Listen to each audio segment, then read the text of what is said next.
श्री रामचंद्र का वृत्त विजेता का वृत्त है। और आप प्रश्न मुझसे पूछ रहे हैं जिसमें विवशता की गंध है।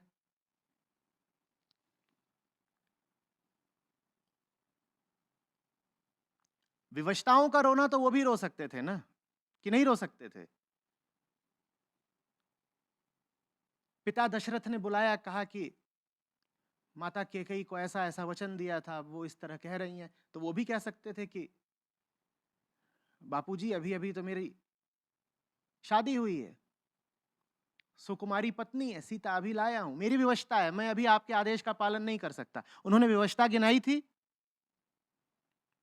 गिनाई थी?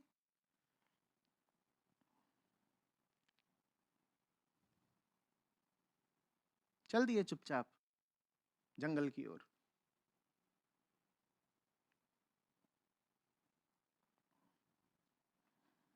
और फिर एक से एक बाधाएं, चुनौतियां, तकलीफें जंगल में आती रहीं। उन्होंने कहीं पर मजबूरी का रोना रोया? रोया क्या? यार, राक्षस बहुत बड़ा है, अब मेरे पास ना सेना है ना कुछ, मैं तो राज्य से बहिष्कृत युवराज हूं, मेरे पास क्या है? नहीं, इस राक्षस से तो हम नहीं लड़ेंगे। ऋषि मुनि आए उनके पास, कहें कि फलाना राक्षस है, परेशान करता है, मारता है, पीटता है। और राक्षस ही नहीं, उनकी राक्षसों की पूरी फौज है। बोले चलो हम चल रहे हैं। एक बार भी कहा क्या कि मैं अकेला एक धनुर्धारी, 50 राक्षस हैं, मुझे क्यों फंसा रहे हो? और मजबूर आदमी हूं भाई, शादीशुदा हूं। कह सकते थे कि नहीं, मैं चला गया तो फिर सीता का ख्याल कौन रखेगा? कह सकते थे ना कि मैं भी मजबूर हूं बहुत। उन्होंने कभी अपनी विवशता का एक शब्द भी कहा क्या? कहा? लेकिन हमारे लिए तो यही बहुत बड़ी विवशता की बात हो जाती है कि आचार्य जी, वो ना हम शादीशुदा हैं, क्या करें? और साथ में थे लक्ष्मण, वो भी विवाहित थे। वो तो पत्नी को साथ लेकर भी नहीं आए।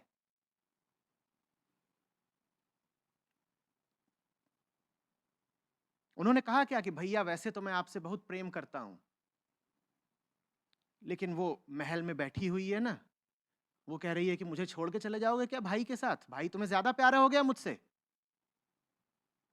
लक्ष्मण ने अपनी विवशता कभी कही? कुछ नहीं। ये विजेताओं का पर्व है, विवशताओं का नहीं।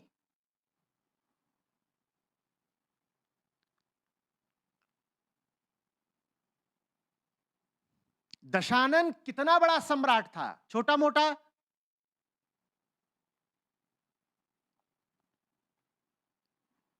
इस समय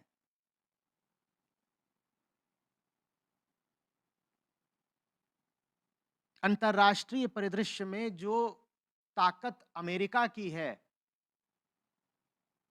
तुलनात्मक दृष्टि से, उससे ज्यादा ताकत उस समय लंकेश की थी।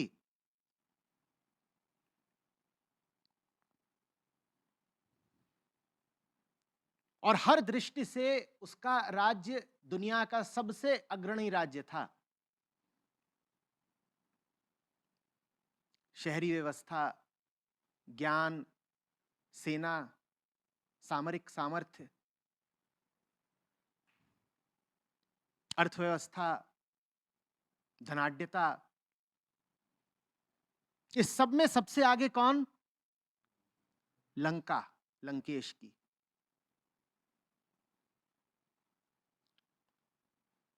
विज्ञान और तकनीक में भी सबसे आगे कौन? लंका, लंकेश की। सीता को हरने आया था रावण,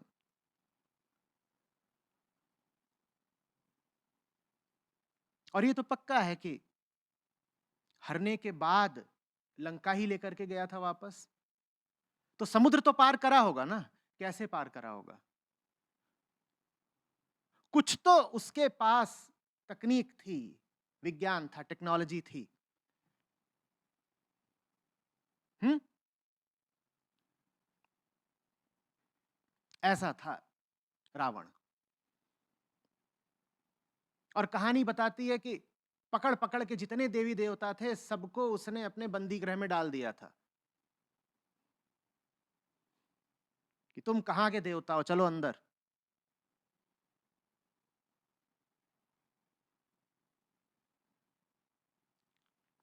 कितना आसान था ना कि राम कह देते कि इससे मैं थोड़ी ही आफत मोल लूंगा भाई, पहले तो मेरा राज्य भी है, तो उधर कहां, धुर उत्तर में अयोध्या में, और दूसरी बात उस राज्य से फिलहाल मेरा कोई नाता नहीं, वहां से मुझे कोई आपूर्ति नहीं, कोई समर्थन नहीं, कोई सेना नहीं। उन्होंने कहा नहीं, जो भी स्थिति है मेरी, इसी स्थिति में लड़ूंगा, क्योंकि लड़ना जरूरी है, क्योंकि बात धर्म की है, क्योंकि जो उचित है वो होना चाहिए। जो उचित है वो इस बात की परवाह नहीं कर सकता कि मेरी हालत क्या है, जो भी हालत होगी फर्क क्या पड़ता है, लड़ूंगा। तो जो जंगल के जनजातीय निवासी थे, जो अपना नाम वानर रखें, नाग रखें, भालू रखें, उनको संगठित किया, इकट्ठा करा, उन्हें संगठित करा। आसान काम रहा होगा ये?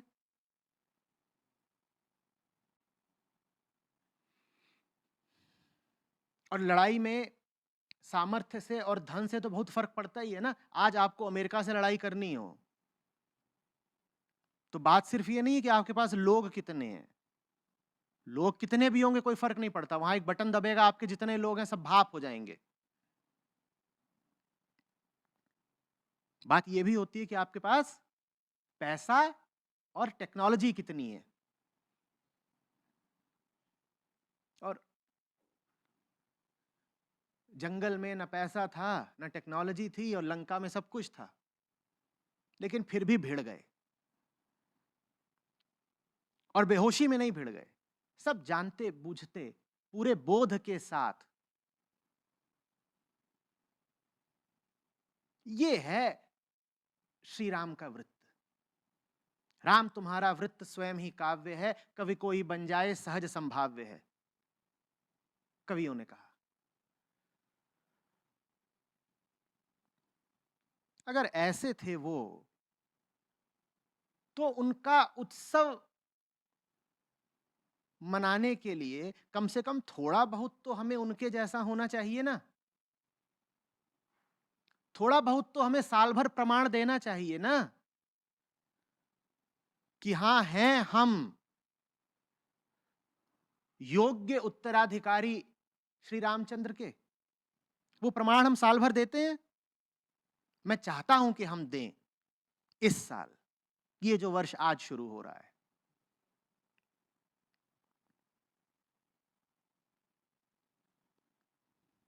हम्म,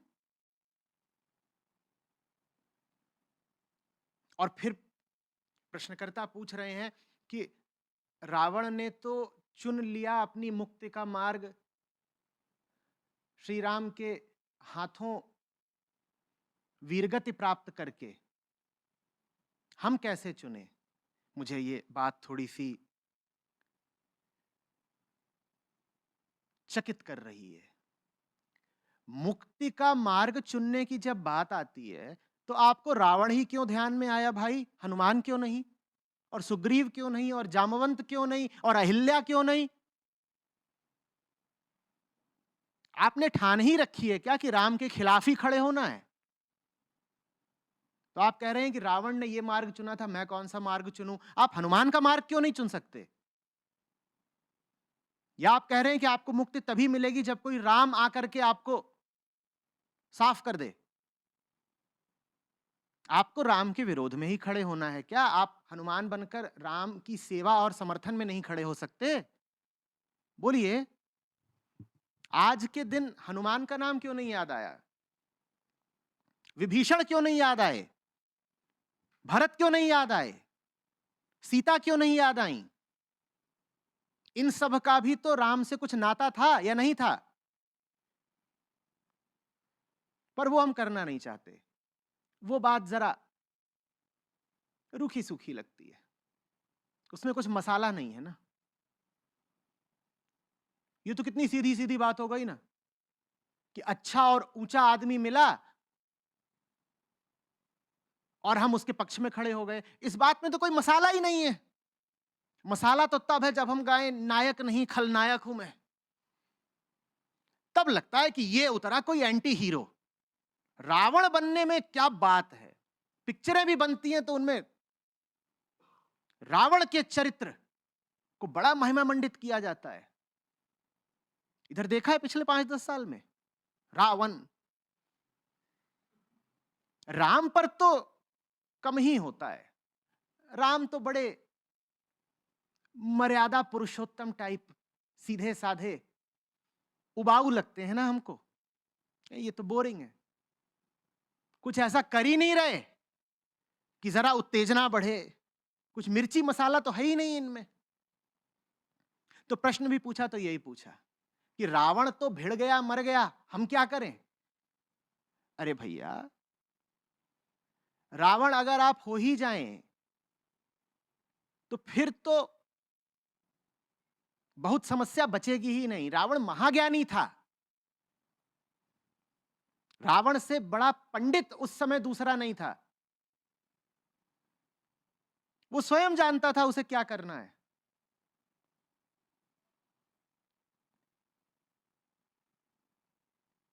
आप तो ये पूछिए कि मैं राम की गिलहरी कैसे हो जाऊं? रावण जितना सामर्थ्य आप में होता तो अब तक आपने महायुद्ध छेड़ ही दिया होता राम के खिलाफ, ताकि राम के स्पर्श से आपको मुक्ति मिल जाए।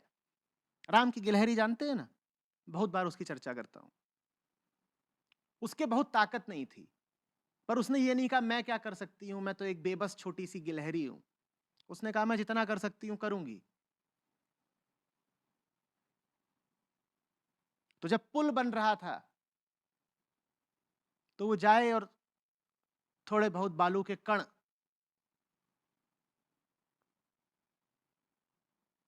वहां पर जमा करे कि भाई पुल बन रहा है, मुझे भी तो कुछ करना चाहिए। दौड़ दौड़ के 2-2 4-4 बालू के कतरे दिया करे। आप इतना तो कर सकते हैं ना। लेकिन अहंकार कहां मानता है गिलहरी होना। वो हो चाहे चींटा, पर वो मानेगा यही कि मैं रावण की तरह 20 भुजाओं की ताकत रखता हूं। और चूंकि अपने आप को बहुत शक्तिशाली दिखाना है अपनी दृष्टि में, तो रावण बनना पड़ेगा, और रावण बनना पड़ेगा तो राम के खिलाफ खड़ा होना पड़ेगा। लो, हो गया।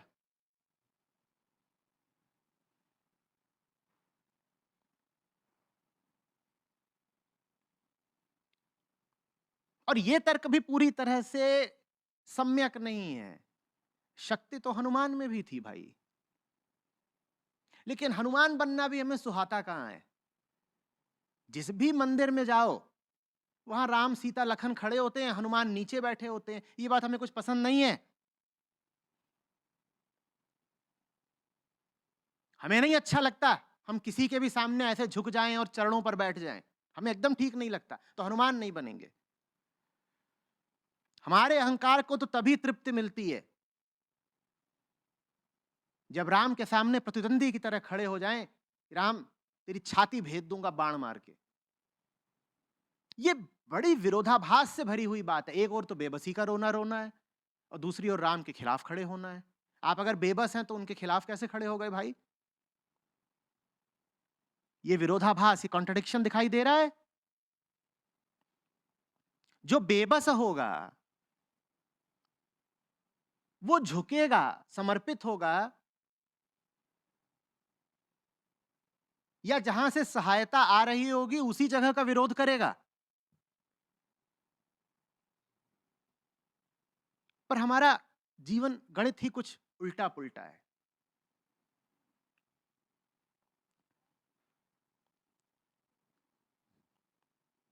अगर समस्या है तो जहां से समाधान आ सकता है उसकी ओर बढ़िए ना।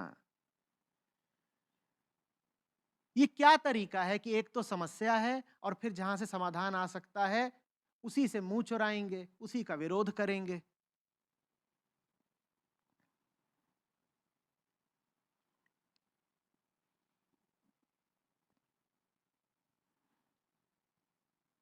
और जब होली, दिवाली, दशहरा आएंगे तो क्या बन जाएंगे? चुन्ना सिंह।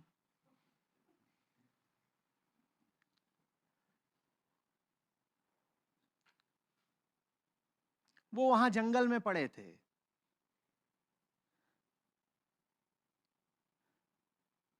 जहां एक चीज पहले से तैयार की हुई उनको नहीं मिलती थी, और हमने दिवाली को बना दिया है उपभोक्तावाद का पर्व।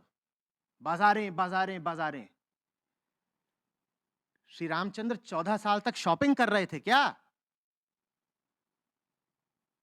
तो उनके त्योहार पर आप शॉपिंग करने काहे निकल पड़ते हैं? तुक क्या है, थोड़ा समझाइए। उनको तो बेचारों को वस्त्र भी न जाने कहां से उपलब्ध होते होंगे, कुछ भरोसा नहीं। चलते चलते कभी किसी ऋषि के आश्रम में पहुंचे, वहां पर ऋषि ने कहा, लीजिए। नहीं तो जंगल में पावर लूम तो लगा नहीं होता कि थान और मीटर के भाव से कपड़ा निकल रहा है, क्या होता है? थोड़ा सोचिए, सोते कहां रहे होंगे? बिजली तो छोड़ दीजिए, जंगल में तो दिए भी नहीं मिलते होंगे। खाते पीते क्या रहे होंगे? मिठाइयां पाते थे वो, गुजिया, बर्फी, रसगुल्ला। जब उन्होंने 14 साल तक मिठाई नहीं पाई, तो आप ये मिठाईबाजी क्यों शुरू कर देते हैं दिवाली पे भाई?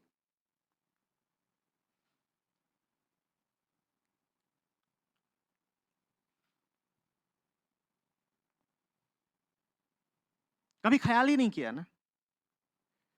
और ऐसा नहीं कि वो जंगल में थे इसलिए भोग विलास से दूर थे, वो लौट के भी आए महल में, तो भी वो जिए वैसे ही जैसे जंगल में रहते थे।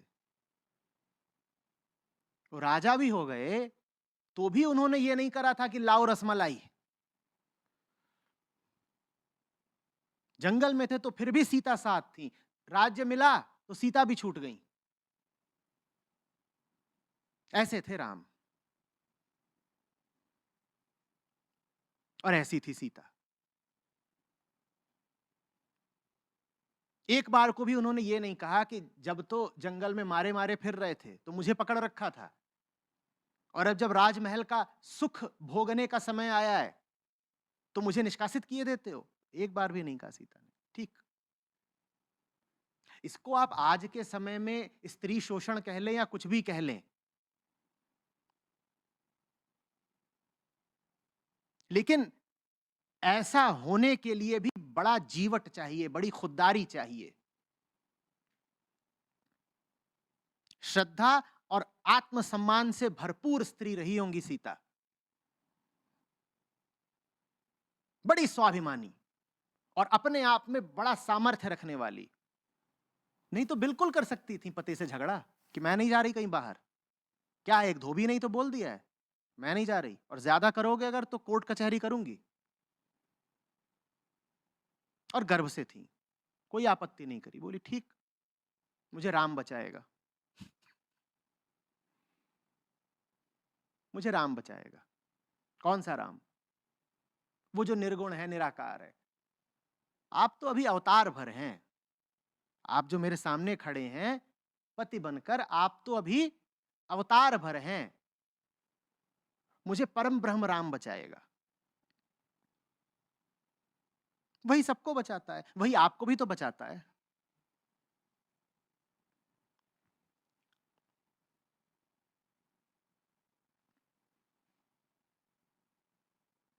और यहां दिवाली का मतलब होता है कि कपड़े ही कपड़े, कपड़े ही कपड़े।